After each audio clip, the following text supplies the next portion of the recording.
I, 22 need some perspective on a family situation that is completely blown up. This is a long story, but I need to provide context to explain how things got to this point. I grew up in a middle-class family with my older brother Brian, 25 and our parents. We lived in a decent neighborhood and my parents both worked hard to provide for us.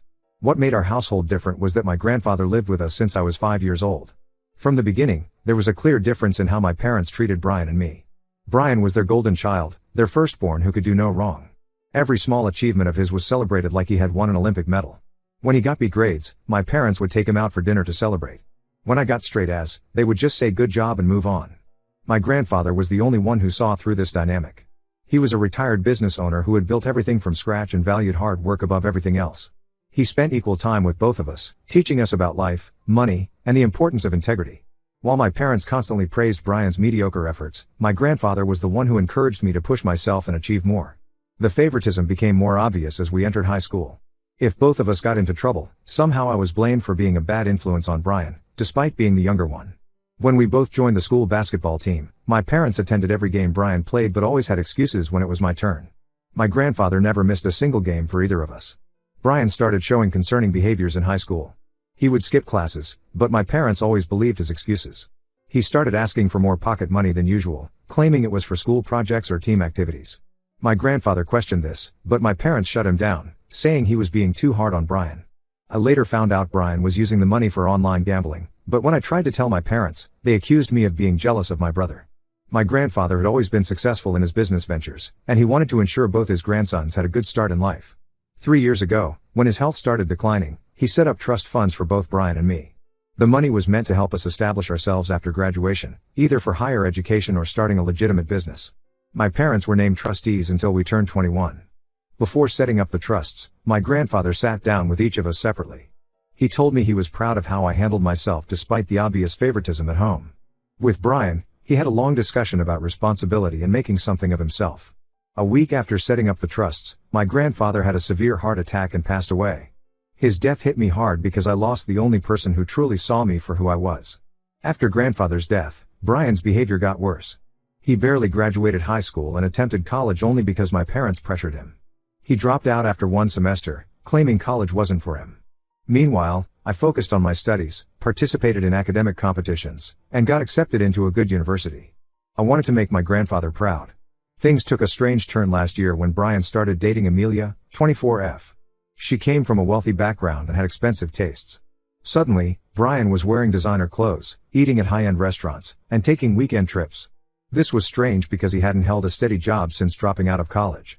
When I asked my parents about it, they were vague and said Brian had some business ventures going on. I started noticing things around the house. Credit card statements showing massive purchases at luxury stores. Receipts from expensive restaurants.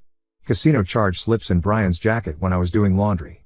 I even overheard arguments between Brian and someone on the phone about paying back money. But every time I tried to bring this up with my parents, they shut me down. Last week, I turned 22 and decided it was time to access my trust fund. I wanted to pursue my master's degree, and the money would help cover my expenses. When I brought this up with my parents, their reaction was unexpected.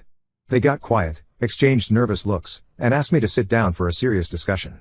That's when they dropped the bombshell. They had been using money from both trust funds to help Brian because he was going through a rough patch. When I asked how much was left, they admitted they had used almost all of it, including my share. Their justification? Brian needed it more because he was planning to start a business. They said I could easily get scholarships for my studies, but Brian had no other options to make something of himself. I was stunned. Not just because they had used my money without my permission, but because I knew there was no business plan. Brian was burning through cash trying to maintain his lifestyle with Amelia. I had collected evidence over months, credit card statements, gambling receipts, text messages I had seen pop up on his phone about owing money to people. Yesterday, my parents organized a family dinner and invited our aunts and uncles. They said it was to discuss Brian's business plan, but I knew they were trying to pressure me into formally agreeing to let Brian use my share of the inheritance. During dinner, Brian started talking about his amazing business idea, some vague plan about an online marketplace that made absolutely no sense. Our relatives were eating it up, praising his entrepreneurial spirit while giving me disappointed looks for not supporting my brother. That's when I lost it. I went to my room and brought down the folder where I had been collecting evidence. I showed everyone the credit card statements revealing purchases at luxury stores and high-end restaurants. I displayed the gambling receipts I had found.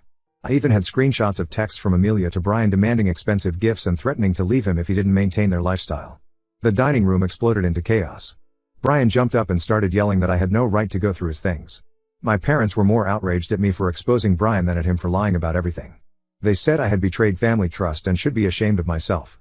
Our relatives were split. Some were appalled at Brian's behavior, while others said I should have handled this privately instead of humiliating my brother. My parents gave me an ultimatum: either apologize to Brian and agree to let him use my share of the inheritance, or leave their house. Before walking out, I told them that grandfather would be disappointed in how they had betrayed his wishes and failed to see Brian's manipulation. Now I'm staying with my best friend and trying to figure out my next steps. My phone is constantly buzzing with messages from family members, some offering support, others calling me selfish and heartless. Brian has been posting on social media about how I betrayed him out of jealousy. My parents haven't reached out except to demand I return home and apologize. Ida for exposing Brian and refusing to give up my inheritance?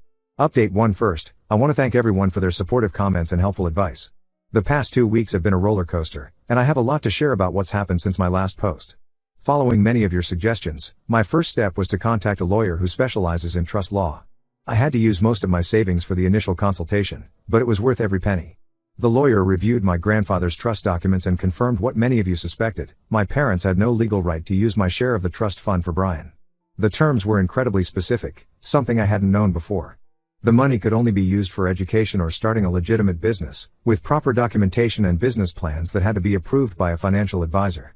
The lawyer also discovered something interesting. My grandfather had included a clause that required my parents, as trustees, to provide annual accounting of how the money was being spent. They never did this. When I mentioned this to my aunt, mom's sister, she revealed that my grandfather had always been worried about my parents' tendency to enable Brian's behavior, which explained the strict conditions in the trust. After the legal consultation, I knew I couldn't continue staying at my friend's place indefinitely. I found a small apartment and used my remaining savings for the security deposit. When I went back to my parents' house to pack my remaining belongings, I discovered something that made my blood run cold. While cleaning out my desk drawer, I found a stack of papers that had gotten mixed up with my old school documents. These weren't just any papers, they were loan applications and credit agreements with my parents' names on them. At first, I thought they were legitimate documents, but then I noticed inconsistencies in the signatures. Brian had apparently taken out several high-interest loans using our parents as guarantors, forging their signatures on the documents. The amounts were staggering: multiple loans from different lenders, totaling over $50,000. I remembered how my parents had been complaining about receiving strange calls from unknown numbers, which now made sense. They were probably debt collectors trying to reach them about these loans. I was torn about what to do with this information. Part of me wanted to keep it to myself out of spite, but I knew that would make me no better than Brian. So, I made copies of everything and drove to my parents' house. When I showed them the documents, the color drained from their faces. My mom actually had to sit down, she was so shocked. That's when the truth started coming out. They called Brian home immediately, and for the first time, I saw my brother break down completely. He confessed everything. He had been borrowing money from multiple sources to keep up with Amelia's expensive tastes and cover his gambling debts. He had convinced himself he could pay everything back once his business took off. When one loan wasn't enough, he took out another, creating a vicious cycle of debt. The final blow came when my mother called Amelia's parents to discuss the situation. That's when we learned that Amelia had already moved on to dating someone else. She had apparently dumped Brian as soon as she discovered he wasn't as wealthy as he'd led her to believe. Brian hadn't told anyone about the breakup and was still spending money trying to win her back. My parents were devastated, but their reaction still frustrated me. Instead of holding Brian accountable, they begged me to keep quiet about the forged documents. They offered to take out a mortgage on their house to repay my trust fund. They said we needed to handle this as a family to protect Brian's future. I refused. Not because I didn't care about them, but because I could see this pattern continuing if someone didn't take a stand. I told them I was moving forward with legal action to recover my trust fund money. My mom cried, my dad shouted, but I stood firm. That's when things got ugly. Brian showed up at my new apartment late one night, clearly drunk. He alternated between crying about how sorry he was and threatening to ruin my life if I didn't withdraw the legal complaint. He said he knew things about me that would make my parents disown me, complete lies, but he was desperate. Thankfully, I had the presence of mind to record everything on my phone. The next day, I used the recording to get a restraining order against him. The family has split into two camps now. Some relatives, mainly the older generation, are taking Brian's side. They say I'm heartless for not helping family and that grandfather would be ashamed of me for taking legal action against my own parents. But others, including my grandfather's old friend who was also his lawyer, are supporting me. The lawyer friend sent me a letter revealing that my grandfather had suspected something like this might happen. He had seen warning signs in Brian's behavior years ago, which was why he had set up the trust with such strict conditions. I'm moving forward with the legal proceedings, even though it's breaking my heart to do this to my family. But every time I doubt myself, I remember my grandfather's words about the importance of standing up for what's right, even when it's difficult. I've realized that sometimes the kindest thing you can do for someone is to stop enabling their destructive behavior, even if they hate you for it. Update 2: The situation has evolved in ways I never expected. What started as a family dispute over inheritance has uncovered a web of lies and criminal activity that honestly terrifies me. During the legal proceedings for recovering my trust fund, my lawyer requested a detailed audit of all financial transactions related to both trust funds. That's when we discovered that Brian's problems went far beyond gambling and overspending. The bank statements showed a pattern of large deposits and withdrawals that made no sense. My lawyer brought in a forensic accountant who specialized in fraud detection. It turns out Brian had gotten involved with a group of people who were using his desperation to their advantage. They had approached him at a casino when he was down on his luck and offered him what seemed like an easy way to make money.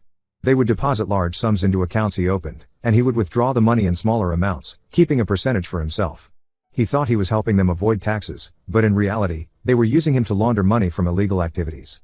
When confronted with this evidence, my parents finally broke down and revealed their own secrets. They had known about Brian's gambling problem since he was in high school. They found betting slips in his room when he was 16 but decided to handle it quietly to protect his reputation. Instead of getting him help, they covered up his losses, thinking he would grow out of it. They admitted to paying off his gambling debts multiple times over the years, first from their savings, then by taking out loans, and finally by dipping into the trust funds. They showed me a box full of IOUs from Brian, dating back years. Each time, he had promised it was the last time, that he would change. Each time, they believed him. The most surprising revelation came from an unexpected source. Amelia contacted me through LinkedIn, saying she wanted to clear her conscience. We met at a coffee shop, and she brought along a folder of evidence. She admitted that she was initially part of the same group that had ensnared Brian in their money laundering scheme. Her role was to find vulnerable targets from wealthy families, people who were desperate for money and validation. But according to Amelia, something unexpected happened. She actually developed feelings for Brian and tried to get him to stop gambling and cut ties with the group. When he refused, choosing the easy money over her warnings, she left him. She provided screenshots of their conversations where she had tried to convince him to get help, along with details about the group's operations. I took all this information to my lawyer, who immediately contacted the authorities. The police are now investigating the money laundering operation, and my parents are facing serious legal scrutiny for their mismanagement of the trust funds. They could potentially face criminal charges for their role in covering up the illegal activities, even though they claim they didn't know about the money laundering. Brian has finally been forced to confront his demons. When the police showed up at our parents' house with a search warrant, he had a complete breakdown. He's now cooperating with the authorities and has agreed to enter a treatment program for his gambling addiction. The prosecutor has indicated that his cooperation might earn him some leniency, but he's still likely to face consequences for his role in the money laundering scheme. Some family members have suggested that I withdraw my complaints to protect everyone from legal consequences. They argue that Brian is finally getting help, and pursuing legal action will only tear the family apart further. But I can't do that. The investigation has revealed that other families have been victimized by this group, and the authorities believe Brian's testimony could help bring down the entire operation. My parents are desperately trying to salvage what they can. They've hired their own lawyer and are attempting to negotiate a settlement for the trust fund money. But their actions have consequences beyond just the financial aspect. The bank has frozen their accounts pending the investigation, and they might lose their house if they're found to have knowingly facilitated money laundering through the trust fund accounts. I never wanted any of this to happen. I just wanted my inheritance to use for my education, as my grandfather intended. Now I'm watching my family fall apart, and part of me feels guilty for setting these events in motion. But another part remembers what my grandfather always said about sunlight being the best disinfectant. Maybe this needed to happen for any real healing to begin. Update 3: After months of legal battles and family drama, things have finally reached a resolution, though not the one anyone expected. The court proceedings concluded last week, and I wanted to share the final chapter of this story. The judge's ruling was clear: my parents were ordered to repay my entire trust fund share plus interest. To comply with the order, they had to sell their vacation home in the mountains, the one we used to visit every summer when Brian and I were kids. It was painful watching a piece of our family history being sold, but as my lawyer pointed out, they brought this on themselves. Brian's situation has taken several turns. He completed the initial phase of his recovery program and has started working at an entry-level job at a local warehouse. The prosecutor, considering his cooperation in the money laundering investigation, offered him a plea deal with no jail time but 5 years of probation and mandatory addiction counseling. He took the deal. Last week, Brian sent me a lengthy email. He wrote about how he finally understands the damage he's caused, not just to himself but to everyone around him. He apologized for years of manipulation and for taking advantage of our parents' blind love. He even acknowledged how unfairly I was treated growing up. While part of me appreciates his honesty, I'm not ready to forgive him yet. Some betrayals cut too deep to heal quickly. My parents' apology came with strings attached. They admitted they should have treated us equally and addressed Brian's problems years ago instead of enabling him. But they also wanted me to help them financially since they're struggling after selling the vacation home. They suggested I could drop the interest payment requirement from the court order and give Brian some money to help him get back on his feet. I refused. Sometimes love means letting people face the consequences of their actions. The investigation into the money laundering group is ongoing. Amelia has turned state's witness and is helping the authorities track down other victims. She tried to contact me again, wanting to explain more about how she got involved in the scheme, but I blocked her number. Some chapters are better left closed. I've been working with my grandfather's old lawyer to ensure the recovered trust fund money is properly managed this time. I start my master's program next semester, just as my grandfather wanted. The lawyer shared something interesting. Apparently, my grandfather had set up a separate small trust that would only become accessible if the main trust was mismanaged. He really did think of everything. Recently, my cousin forwarded me a diary belonging to my grandfather that she found while cleaning her attic. Reading it has been both comforting and painful. He wrote extensively about his concerns regarding Brian's behavior and my parents' blindness to it. There were several entries about how he hoped the trust fund conditions would force everyone to finally confront these issues. He also wrote about his pride in my resilience and his hopes for my future. I've maintained my decision to stay no contact with my family for now.